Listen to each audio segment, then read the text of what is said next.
Hello student, welcome my channel let's education. I am Meenakshi Pal. I hope आप सभी अच्छे होंगे। सो स्टूडेंट, आज की जो क्लास है वो है 25 अगस्त 2022 करंट अफेयर्स की। 25 अगस्त के जितने भी इंपॉर्टेंट क्वेश्चन है आज हम इस क्लास में डिस्कस करने वाले हैं। ये क्लास आपकी सभी कॉम्पिटेटिव एग्जाम के लिए बहुत ही ज्यादा बेनिफिशियल है। चाहे आप किसी भी कॉम्पिटेटिव एग्जाम की तैयारी कर रहे हो, चाहे वो सुपर टेट हो, पैट हो, एसएससी हो, रेलवे हो, ग्रुप डी, कोई सा भी एग्जाम हो, अगर आप किसी भी कॉम्पिटेटिव एग्जाम की तैयारी कर रहे हैं तो आपका करंट अफेयर्स का पोर्शन यहाँ से कंप्लीट हो जाएगा। ठीक है। और इस क्लास की जो पीडीएफ है यानी कि वो आपको मेरे मतलब कि डिस्क्रिप्शन में उसका लिंक मिल जाएगा और उसी के साथ साथ में मेरे टेलीग्राम ग्रुप पर भी उसका लिंक आपको मिल जाएगा। और टेलीग्राम ग्रुप का जो लिंक है वो भी डिस्क्रिप्शन में मिल जाएगा, तो टेलीग्राम ग्रुप को भी आप लोग ज्वाइन कर सकते हैं। और जनवरी से लेकर अब तक के जितने भी इंपॉर्टेंट क्वेश्चन कराए गए हैं ये उनकी पीडीएफ आपको चाहिए तो आपको टेलीग्राम ग्रुप ज्वाइन करना है और वहां से पीडीएफ ले लेनी है। तो आज की क्लास स्टार्ट करते हैं। आज की क्लास शुरू करने से पहले मेरी आपसे हमेशा यही रिक्वेस्ट रहती है, अगर आपको क्लास पसंद आती है तो ज्यादा से ज्यादा लाइक कीजिए, शेयर कीजिए, चैनल को सब्सक्राइब कीजिए। तो आज की क्लास स्टार्ट करते हैं। आज की क्लास का जो फर्स्ट क्वेश्चन है वो ये है कि किस शहर में प्रधानमंत्री अमृत अस्पताल का उद्घाटन करेंगे। यानी कहने का मतलब ये है जो हमारे देश के प्रधानमंत्री नरेंद्र मोदी जी वो किस शहर में अमृत अस्पताल का उद्घाटन करेंगे। तो कहाँ करेंगे? फरीदाबाद में करेंगे। फरीदाबाद जो है वो दिल्ली के पास में है। ठीक है, वहां पर क्या करेंगे? अमृत अस्पताल का उद्घाटन करेंगे। ये जो अस्पताल है कि 2600 बेडों का होगा, जिसमें क्या है सारी सुविधा और टेक्नोलॉजी भी दी जाएगी ताकि लोगों को इलाज कराने में क्या हो, उनको सहायता हो और उनको हेल्प प्रदान करने के लिए ये अमृत अस्पताल का उद्घाटन किया जा रहा है। ठीक है, इसमें सभी प्रकार की सुविधा होगी और कम से कम 133 एकड़ भूमि में इस परिसर में इस अस्पताल को बनाया जाएगा। ठीक है, अब बात कर लेते हैं नेक्स्ट क्वेश्चन की। तो नेक्स्ट क्वेश्चन है कि किस देश का H1B वीजा सन 2023 के लिए 65,000 आवेदन प्राप्त हुए हैं। यानी कि वो कौन से देश का वीजा है? H1B वीजा जो सन 2023 के लिए 65,000 आवेदन प्राप्त किए हैं। ठीक है, तो कहाँ का है? अमेरिका का है। अमेरिका का H1B वीजा के लिए कम से कम 2023 के लिए 65,000 आवेदन प्राप्त हुए हैं। अब मैं आपको बता देती हूँ कि ये H1B वीजा क्या है। तो H1B वीजा जो है ये नॉन इमिग्रेशन वीजा है। ठीक है, इसके तहत क्या है, जो अमेरिका की कंपनियां हैं वो बड़े बड़े प्रौद्योगिकियों में और क्षेत्रों में क्या है, विदेशी कामगारों को नियुक्त करती है और उनको नौकरी प्रदान करती है। ठीक है, इसी के साथ साथ भारत, चीन और अन्य देशों के लोगों के जो कामगार हैं या लोग हैं वो उन कंपनियों में जॉब पाते हैं। ठीक है, और इसी के लिए ही क्या करा गया है, सन 2023 के लिए अब तक 65,000 आवेदन इसने प्राप्त कर लिए। ये छोटी सी बात नहीं है, पहली बार ऐसा हुआ है। ठीक है, अब बात कर लेते हैं अमेरिका की। तो अमेरिका की कैपिटल क्या है? वाशिंगटन डीसी है। यहाँ के जो प्रेसिडेंट है वो कौन है? जो बाइडेन है। और यहाँ की वाइस प्रेसिडेंट कौन है? कमला हैरिस है। मैं आपको कई बार इनकी बुक्स के बारे में भी बता चुकी हूँ। ठीक है, तो जो बाइडेन है उन्होंने कौन सी बुक लिखी? उन्होंने 2 बुक लिखी है, promise to keep and promise to dad. ठीक है, और जो कमला हैरिस है वाइस प्रेसिडेंट, उन्होंने 3 बुक लिखी है। वो कौन कौन सी है? The truth we hold and super hero are everywhere and crime on alert. ये 3 बुक किसकी है? वहां की कमला हैरिस यानी कि वाइस प्रेसिडेंट की तीनों बुक है। ठीक है, तो इस क्वेश्चन से आपको इतनी जानकारी मिलती है। ठीक है, अब बढ़ते हैं अपने नेक्स्ट क्वेश्चन की ओर। तो नेक्स्ट क्वेश्चन है कि हाल ही में भारतीय अक्षय ऊर्जा विकास संस्थान लिमिटेड, क्या है? इरिडा, क्या है? हाल ही में भारतीय अक्षय ऊर्जा विकास संस्थान लिमिटेड यानी कि इरिडा ने हरित परियोजना को ऋण प्रदान करने के लिए किसके साथ समझौता ज्ञापन पर हस्ताक्षर किए हैं। यानी कि जो भारत की इरिडा कंपनी है उसने हरित परियोजना को ऋण प्रदान करने के लिए यानी कर्ज प्रदान करने के लिए किसके साथ समझौता ज्ञापन पर हस्ताक्षर किए हैं। तो किसके साथ किए हैं? महात्मा फुले रिन्यूएबल एनर्जी और ऑफ इंफ्रास्ट्रक्चर टेक्नोलॉजी लिमिटेड के साथ। किसके साथ? महात्मा फुले रिन्यूएबल एनर्जी और इंफ्रास्ट्रक्चर टेक्नोलॉजी लिमिटेड के साथ हस्ताक्षर की है। किस लिए करे? हरित परियोजना को ऋण देने के लिए करे हैं। ठीक है, अब बात कर लेते हैं इरीडा की, क्योंकि ये भारत की कंपनी है। तो इरीडा की स्थापना कब हुई थी? तो इरीडा की स्थापना हुई थी 1987 में हुई थी। इसका हेडक्वार्टर कहाँ पर है? नई दिल्ली में है। कहाँ पर है?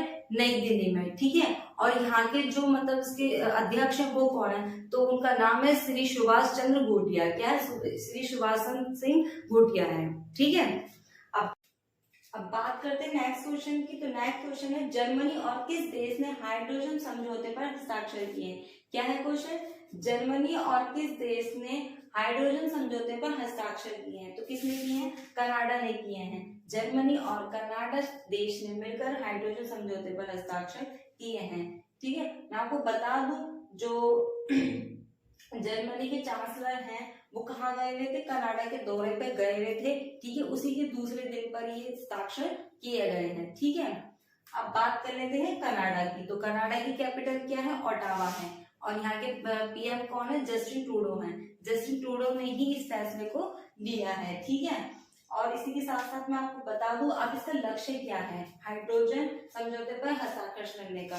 तो सन 2025 तक सभी मतलब कि सभी तरीके की नौकरियां प्रदान करना और क्या नाम है, देश को आगे बढ़ाने के साथ साथ इन्होंने इस बात का लक्ष्य रखा गया है कि जो जलवायु परिवर्तन है उसके साथ में लड़ा जा सके। यानी कि इन फ्यूचर अगर कोई भी जलवायु परिवर्तन होता है तो उससे लड़ने के लिए हाइड्रोजन की मदद करेगा, और इसीलिए इस हस्ताक्षर मतलब ये समझौते पर हस्ताक्षर किए गए हैं। ठीक है, अब बात कर लेते हैं नेक्स्ट क्वेश्चन की। तो नेक्स्ट क्वेश्चन है, भारत ने खगोल विज्ञान और खगोल भौतिकी पर आयोजित 15वें अंतरराष्ट्रीय ओलंपियाड में कितने मेडलों के साथ तीसरा स्थान हासिल किया है? क्या है? भारत ने खगोल विज्ञान और खगोल भौतिकी पर आयोजित 15वें अंतरराष्ट्रीय ओलंपियाड में कितने मेडलों के साथ तीसरा स्थान हासिल किया है? तो कितने मेडलों के साथ किया है? 5 मेडल हासिल किए हैं भारत ने, और उसी के साथ में क्या है? तीसरा स्थान हासिल किया है। और 5 मेडलों में कौन कौन से हैं? 3 स्वर्ण मेडल जीते हैं भारत ने और 2 रजत मेडल जीतकर अपनी जीत हासिल की है तीसरे स्थान पर। ठीक है, अब बात कर लेते हैं नेक्स्ट क्वेश्चन की। केरल सरकार ने एंडोसल्फान कीटनाशक के पीड़ितों को कितने रुपए का मुआवजा देने का वादा किया है? क्या है? केरल सरकार ने एंडोसल्फान कीटनाशक के पीड़ितों को कितने रुपए का मुआवजा देगी? तो कितने रुपए का देगी? 2 अरब रुपए का देगी केरल सरकार। ठीक है, यहाँ जो केरल है, केरल में एंडोसल्फान कीटनाशक से कई लोग क्या हो गए थे? घायल हो गए थे। ठीक है, 10,000 लोगों से कम इसकी संख्या पार हो गई थी, जिसमें क्या लोगों को त्वचा रोग, कैंसर आदि हो गया था।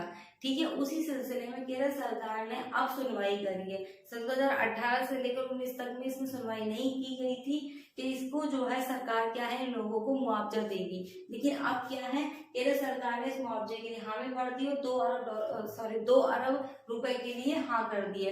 प्रति व्यक्ति को 5-5 हजार रुपए मुआवजे के रूप में दिए जाएंगे। ठीक है, ये बहुत भयंकर बीमारी हो गई थी जिससे लोगों को पीड़ित हो गए थे। अब बात कर लेते हैं केरल की।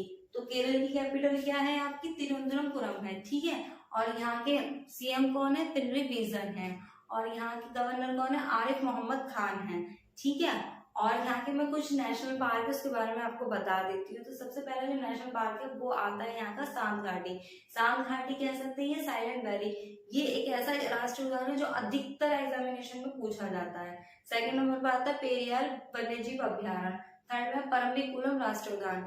ये भी केरल के बहुत ज्यादा इंपॉर्टेंट है। ठीक है, अब बात कर लेते हैं नेक्स्ट क्वेश्चन की। तो नेक्स्ट क्वेश्चन है कि किस राज्य में टोमेटो फ्लू के मामले पाए गए हैं? यानी कि वो कौन से राज्य हैं जहाँ पर टोमेटो फ्लू के मामले पाए गए? तो कहाँ पाए गए?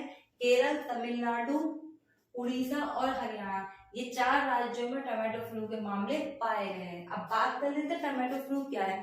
टोमेटो फ्लू एक रोग है जिसमें 1 से लेकर 10 वर्ष के बच्चों में हो पाया जाता है ये रोग। ठीक है, हो जाता है, और इसे हाथ पैर का फूलना भी रोग कभी कहा जाता है। ठीक है, तो इससे पीड़ित लोग जो है कम से कम 100 से ज्यादा अधिक मामले पाए गए हैं इन 4 राज्यों में। ठीक है, अब और इसी के साथ साथ में जो स्वास्थ्य मंत्रालय है उसने एक एडवाइजरी जारी की है जिसमें कहा गया है कि अभी मौजूदा इसकी दवाइयां नहीं बनाई गई है। ठीक है, स्वास्थ्य मंत्रालय ने। और मैं आपको बता दूं जो हमारे केंद्रीय स्वास्थ्य मंत्री हैं वो कौन है? मनसुख मंडाविया है। कौन है? मनसुख मंडाविया। ठीक है, बढ़ते हैं नेक्स्ट क्वेश्चन की ओर। तो नेक्स्ट क्वेश्चन है NHAI यानी कि भारतीय राष्ट्रीय राजमार्ग कितने रुपए में नई सड़कें बनाने की योजना बना रहा है, यानी कि योजना बनाई है। भारतीय राष्ट्रीय राजमार्ग में कितने रुपए में नई सड़कें बनाने की योजना बनाई है। तो कितने रुपए में बनाई है, 10,000 करोड़ में। 10,000 करोड़ में नई सड़कें बनाई जाएंगी और सन 2025 तक इस काम को कंप्लीट कर लिया जाएगा। ठीक है, अब बात कर लेते हैं हमारे सड़क परिवहन मंत्री कौन है केंद्रीय, तो वो कौन है, नितिन गडकरी जी हैं। ठीक है, बात करते हैं नेक्स्ट क्वेश्चन की। तो नेक्स्ट क्वेश्चन है पूर्व मुख्यमंत्री कल्याण सिंह की पुण्यतिथि पर उनकी प्रतिमा का लोकार्पण किसने किया है। क्या है, जो पूर्व मुख्यमंत्री थे कल्याण सिंह जी, 31 अगस्त को उनकी पुण्यतिथि थी और उसी पर ही उनकी मूर्ति का यानी कि उनकी प्रतिमा का लोकार्पण किया गया था। कहाँ किया गया था, उत्तर प्रदेश में। उत्तर प्रदेश की सीएम योगी आदित्यनाथ ने सिटी स्थित में क्या है, इनकी एक संस्थान है जो कैंसर का संस्थान है, किसका, कल्याण सिंह संस्थान पर इनकी प्रतिमा का लोकार्पण किया था। ठीक है, तो कहाँ किया गया, उत्तर प्रदेश में किया गया था। ठीक है, उत्तर प्रदेश के बारे में मैं आपको कई बार बता चुकी हूँ। इसकी कैपिटल क्या है, लखनऊ। यहाँ के सीएम कौन है, योगी आदित्यनाथ हैं। और यहाँ की गवर्नर कौन है, आनंदीबेन पटेल है। यहाँ का राष्ट्रीय पुष्प क्या, पलाश। राष्ट्रीय पक्षी क्या है, सारस्वत। राष्ट्रीय पशु कौन सा है, बारहसिंगा। और राष्ट्रीय पेड़ कौन सा है, अशोक का पेड़ है। ठीक है, यहाँ के 2 नेशनल पार्क बहुत ज्यादा इंपॉर्टेंट है, एक है चंद्रप्रभा और दूसरा दुधवा नेशनल पार्क। ठीक है, अब बात करते हैं नेक्स्ट क्वेश्चन की। तो नेक्स्ट क्वेश्चन है भारत की पहली वाणिज्यिक अंतरिक्ष स्थिति जनन्य जागरूकता वेधशाला कहाँ स्थापित की जाएगी, यानी कि जो भारत की पहली वाणिज्यिक अंतरिक्ष स्थिति को जानने वाली जागरूकता वेधशाला कहाँ स्थापित की जाएगी। तो कहाँ की जाएगी, उत्तराखंड में की जाएगी, उत्तराखंड में। ठीक है, अब बात कर लेते हैं उत्तराखंड की। तो उत्तराखंड की कैपिटल क्या है आपकी, देहरादून है। यहाँ के सीएम कौन है, पुष्कर सिंह धामी है। और यहाँ के गवर्नर कौन है, गुरमीत सिंह है। उत्तराखंड में बहुत सारे नेशनल पार्क है जो इंपॉर्टेंट है। सबसे पहला आता है जिम कॉर्बेट नेशनल पार्क। कौन सा, जिम कॉर्बेट नेशनल पार्क आता है। और उसका पुराना नाम भी पूछ लिया जाता है, तो उसका पुराना नाम है हैरी नेशनल पार्क है। ठीक है, यहाँ पर नंदा देवी राष्ट्रीय उद्यान है, कान्हा राष्ट्रीय उद्यान है, गोविंद राष्ट्रीय उद्यान है। ये सभी इंपॉर्टेंट यहाँ के राष्ट्रीय उद्यान है। ठीक है, सो स्टूडेंट ये थे आपके 25 अगस्त के कुछ इंपॉर्टेंट क्वेश्चन जो आज हमने इस क्लास में डिस्कस किए हैं। आई होप आज की क्लास आपकी पसंद आई होगी। तो प्लीज ज्यादा से ज्यादा लाइक कीजिए, शेयर कीजिए, चैनल को सब्सक्राइब कीजिए और पीडीएफ आप जरूर ले लीजिए। या तो इस क्लास के डिस्क्रिप्शन में आपको पीडीएफ मिल जाएगी या फिर आप टेलीग्राम ग्रुप पर भी जाकर पीडीएफ को ले सकते हैं। और जनवरी से लेकर अब तक जितने भी क्वेश्चन आंसर कराए हैं उसकी पीडीएफ भी आपको वहां से मिल जाएगी। तो आज की क्लास के लिए थैंक यू सो मच।